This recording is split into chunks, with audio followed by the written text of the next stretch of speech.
Mumbai metro 3 म्हणजे aqua line मार्गिकेवर BKC ते वरळी नाका या दुसऱ्या टप्प्याच्या वाहतुकीला नुकतीच सुरुवात झाली।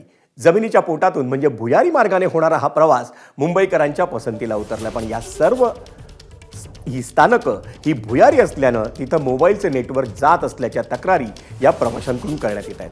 त्या परिस्थितीत मोबाईलवरून मेट्रोचं तिकीट काढतानाही प्रवाशांची तारांबळ उडते।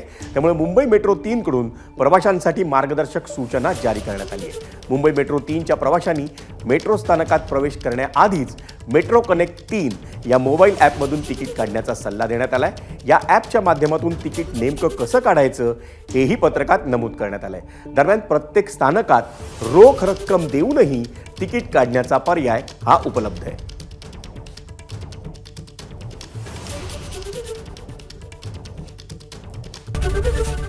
एबीपी माझा, उघडा डोळे बघा नीट।